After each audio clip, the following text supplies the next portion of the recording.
Ini saya habis ngisi solar ya teman-teman ya. Karena berhubung sekarang nyari solar itu agak susah. Jadi setiap ada pengisian solar saya isi full ya teman-teman ya. Sekarang kan lagi rame banget mengenai tarif masuk Candi Borobudur itu naik menjadi Rp750.000 untuk turis lokal dan 1 juta untuk turis asing ya. Itu rame banget di sosial media, ada di TikTok, di YouTube, di Facebook. Nah, saya mencari tahu informasi, ternyata itu ya teman-teman ya, itu kalau masuk ke kawasan Candi Borobudurnya itu tarifnya sama, tapi kalau untuk naik ke atas ke Candi Borobudurnya itu baru yang Rp750.000. Kalau untuk pelajar 5.000. Nah, itu ramai banget ya.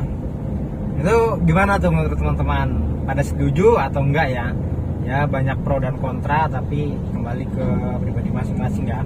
Kalau menurut teman-teman itu gimana? Nah, kalau untuk misal dari Jakarta, kalau mau ke Candi Borobudur ke Magelang, itu kan pasti lewat tol ya teman-teman ya. Nah, di video kali ini saya itu akan berbagi tips kepada teman-teman gimana khususnya untuk pemula ya. Kalau untuk pengendara mobil pro mah nggak tahu lah, tapi kalau untuk pemula saya akan berbagi sedikit tips ya, gimana cara mengemudi mobil di tol untuk pemula ya. Saksikan video ini sampai habis ya teman-teman ya. Untuk yang pertama yang harus teman-teman siapin itu adalah sehat dan tidak mengantuk. Ya otomatis kalau teman-teman mau nyetir mobil itu dalam keadaan sehat dan tidak mengantuk ya teman-teman ya. Bahaya banget kalau misal lagi sakit dan kondisi ngantuk itu teman-teman bawa mobil tuh bahaya, bisa mengakibatkan kecelakaan. Lah untuk masuk tol, untuk yang kedua itu teman-teman harus nyiapin kartu uang elektronik.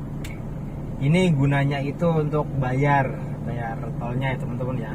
Juga pastikan saldo yang di dalamnya itu terisi dan cukup ya teman-teman ya. Jangan sampai kehabisan di jalan dan tidak bisa masuk. Ini kita bayar dulu ya.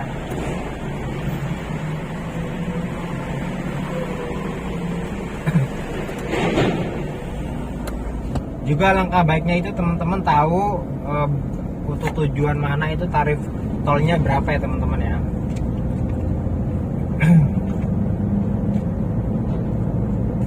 Lah ya, untuk yang ketiga itu pastikan teman-teman itu tahu tujuan dari apa yang teman-teman tuju ya. Bisa juga kalau misal teman-teman kurang begitu tahu jalan, itu teman-teman bisa pakai Google Maps ya teman-teman ya. Pakai Google Map, cari rute tercepat dan terbaik yang nggak bisa macet ya teman-teman ya. Untuk tips yang keempat itu teman-teman ikuti aturan dan rambu-rambu ya teman-teman ya. Seperti pas masuk dan keluar itu tidak menginjak garis batas ya teman-teman ya. Terus juga tidak memakai bahu jalan, karena bahu jalan itu untuk keadaan darurat. Juga seperti batas kecepatan ya, batas kecepatan minimal di dalam tol tersebut, dan juga batas kecepatan maksimal di tol tersebut ya teman-teman ya.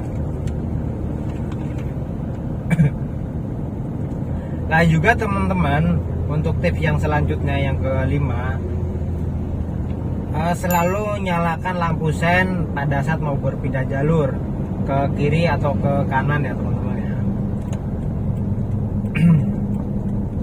Karena itu kan buat mengisyaratkan bahwa teman-teman itu mau berpindah jalur. Kalau misal teman-teman dadakan belok pindah jalur kanan atau ke kiri itu bahaya banget, bisa yang belakang bisa nyeruduk, nabrak atau gimana lah, itu banyak banget lah itu teman-teman. Untuk tips yang keenam itu sebaiknya teman-teman jaga jarak antara kendaraan yang di depan. Itu gunanya apa? Itu gunanya kalau seandainya depan itu rem mendadak atau di depan ada kecelakaan, itu teman-teman masih bisa sempat untuk mengerem ataupun juga untuk menghindar ya teman-teman. Coba kalau seandainya teman-teman jaraknya deket banget, itu kalau seandainya depan rem mendadak, itu teman-teman pasti bakal kagok, sulit untuk bisa mengerem.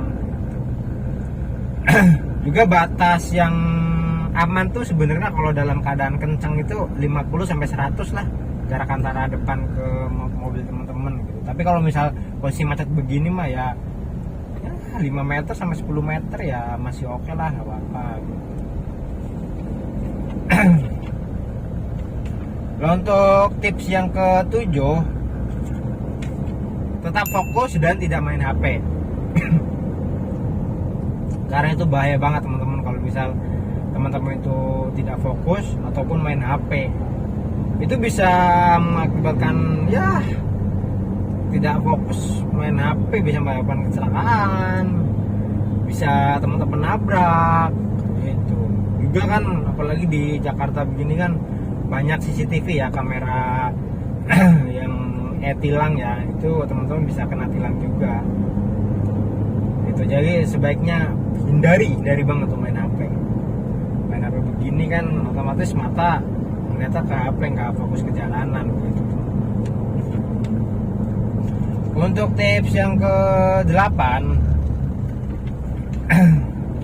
yaitu teman-teman, sebenarnya ini yang paling utama sih harusnya tadi di awal ya, itu teman-teman harus berdoa dulu gitu. Tadi saya lupa, harusnya itu yang pertama sih, berdoa dulu, itu yang paling utama. Paling utama berdoa kepada Tuhan, dan kepercayaan teman-teman masing-masing itu berdoa dulu, minta kepada Tuhan yang Maha Esa atau Allah Subhanahu wa Ta'ala untuk diberikan selalu kemudahan dan kelancaran di dalam setiap perjalanan teman-teman semua ya. Juga mungkin teman-teman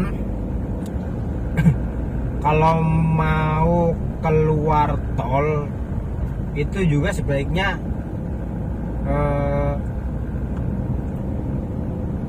dari 1 kilometer sebelum gerbang keluar tol itu teman-teman harus berada di posisi jalur paling kiri ya teman-teman ya, jalur paling lambat. Jalur paling lambat itu karena biar teman-teman nggak kagok pada saat keluar ya, keluar tolnya.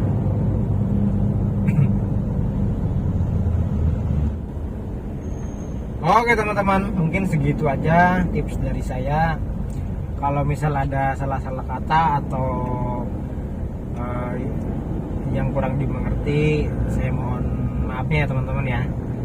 Kalau teman-teman ada pertanyaan bisa komen di bawah ya teman-teman ya. Jangan lupa like, komen, serta subscribe ya teman-teman ya. Terima kasih yang sudah menonton.